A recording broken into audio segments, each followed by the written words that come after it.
तो पर्दे के पीछे ग्लोबल फाइनेंशियल सिस्टम में एक बहुत ही बड़ी तब्दीली आ रही है।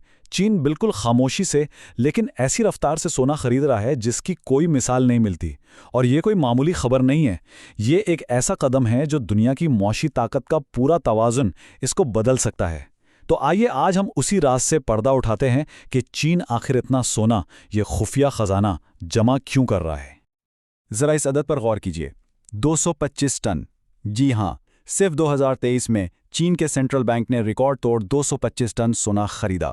इतना सोना के इस एक कदम ने उन्हें रातों रात दुनिया का सबसे बड़ा सरकारी खरीदार बना दिया। और ये कोई इत्तेफाकी खरीदारी नहीं है, बिल्कुल नहीं। ये एक बहुत बड़ा, सोचा समझा स्ट्रेटेजिक इक़दाम है।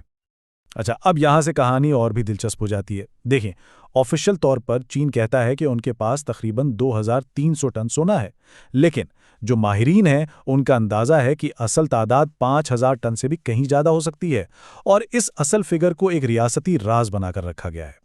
अब सवाल यह है कि इतना बड़ा फ़र्क क्यों है, और इसी फ़र्क में इस पूरी कहानी का सबसे बड़ा सुराख छुपा है। तो अब हम आते हैं असल सवाल पर। आखिर चीन इतनी तेज़ी से सोना जमा क्यों कर रहा है और इस सब को इतना खुफिया क्यों रखा जा रहा है? इसके पीछे 3 बड़ी वजूहात हैं। एक तो है वाज़ेह माशी हिकमत अमली, दूसरी एक गहरी जियोपॉलिटिकल चाल, और तीसरी एक ऐसी तारीखी वजह जो शायद सबको हैरान कर देगी। चलें, पहली वजह से शुरू करते हैं, जो सबसे वाज़ेह और सीधी सादी है, माशी वजह। चीन एक लंबे अरसे से एक स्ट्रैटेजी पर काम कर रहा है, और वो है अमेरिकन डॉलर पर अपना इन्हिसार कम करना। इस अमल को कहते हैं डी-डॉलराइजेशन। देखिए, आलमी मालियाती निज़ाम की हकीकत यह है कि दुनिया के तकरीबन 58% foreign exchange reserves American dollar में है। इससे डॉलर को ज़बरदस्त ताकत मिलती है। लेकिन चीन जैसे मुल्क के लिए, जिसके पास खरबों डॉलर के असासे हैं, यही इन्हिसार एक बहुत बड़ा रिस्क, एक बहुत बड़ा खतरा भी बन जाता है। तो चीन इस खतरे से निपटने के लिए कर क्या रहा है? बुनियादी तौर पर 2 कदम उठा रहा है। पहला, वो अपने अमेरिकी ट्रेजरी बॉन्ड्स बेच रहा है। उनकी होल्डिंग्स, जो कभी $1.3 ट्रिलियन की बुलंद तरीन सतह पर थीं, अब $800 बिलियन से भी नीचे आ चुकी हैं। और दूसरा कदम, इस पैसे से वो एक ऐसा असासा खरीद रहे हैं जिस पर डॉलर का कोई असर ना हो, और वो असासा है सोना। बिल्कुल साफ और वाज़ेह स्ट्रेटेजी है। अच्छा, अब आते हैं इसकी दूसरी तह पर जो ज़्यादा गहरी है। ये है जियोपॉलिटिकल वजह। अब बात सिर्फ माशियात से आगे निकल चुकी है। ये एक दिफाई हिकमत अमली की बात है। ये समझना ज़रूरी है कि अमेरिकी डॉलर सिर्फ एक करेंसी नहीं है, इसे एक हथियार के तौर पर भी इस्तेमाल किया जा सकता है, खारिजा पॉलिसी का हथियार, माली दबाव डालने के लिए। और चीन इस हकीकत को बहुत अच्छी तरह समझता है और इसी के लिए तैयारी कर रहा है। 2022 में जो रूस पर पाबंदियां लगीं, वो चीन के लिए एक वेकअप कॉल, एक खतरे की घंटी थीं। जब मगरिबी ममालिक ने रूस के तकरीबन $300 बिलियन के ज़खायर को मुंजमद किया, तो बीजिंग को एहसास हुआ कि उनके अपने खरबों डॉलर के असासे भी हरगिज़ महफूज नहीं हैं।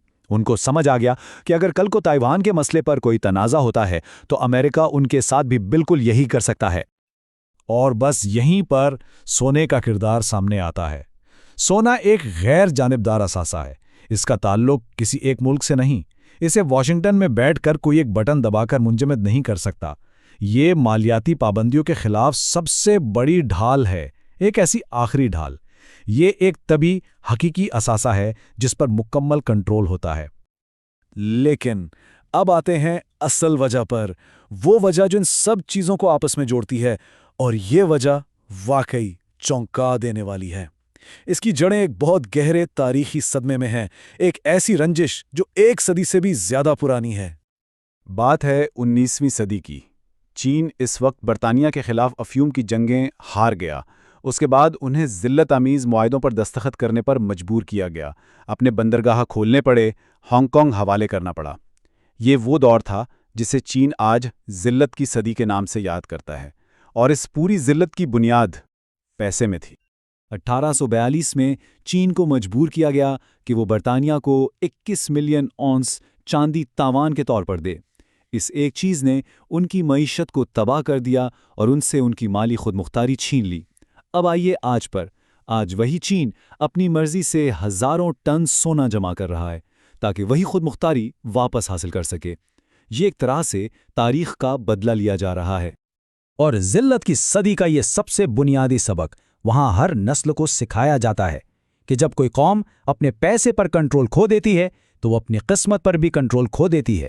چین کا یہ سونے کا ذخیرہ دراصل اس بات کو یقینی بنانے کی کوشش ہے کہ تاریخ میں جو ہوا وہ دوبارہ کبھی نہ ہو۔ تو اب اس تصویر کو تھوڑا بڑا کر کے دیکھتے ہیں، کیونکہ یہ صرف چین کی کہانی نہیں ہے بلکہ یہ ایک عالمی تحریک کا حصہ ہے جو پوری دنیا کے مالیاتی نظام کو ایک نئی شکل دے رہی ہے۔ اور اس راہ پر چین اکیلا نہیں ہے۔ روس کو دیکھیں، ترکی، بھارت اور بہت سی دوسری ابھرتی ہوئی معیشتیں بھی بالکل انہی وجوہات کی بنا پر تیزی سے سونا خرید رہی ہیں۔ یہ سب ممالک امریکی ڈالر کو ایک ممکنہ ہتھیار کے طور پر دیکھتے ہیں اور اس لیے سونے جیسے غیر جانبدار اثاثوں میں پناہ لے رہے ہیں۔ اور اس کا نتیجہ مجموعی طور پر دنیا بھر کے مرکزی بینک اب سالانہ 1000 ٹن سے بھی زیادہ سونا خرید رہے ہیں۔ یہ پچھلے 50 سالوں میں سب سے زیادہ ہے۔ یہ ایک بہت ہی صاف اشارہ ہے کہ عالمی مالیاتی نظام میں اعتماد اب بدل رہا ہے۔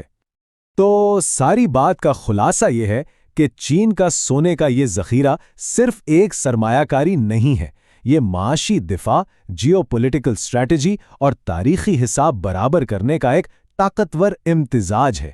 یہ وہ تبدیلی ہے جو سیدھا ڈالر کے غلبے کو چیلنج کر رہی ہے اور ایک نئے کثیر قطبی مالیاتی نظام کی بنیاد رکھ رہی ہے۔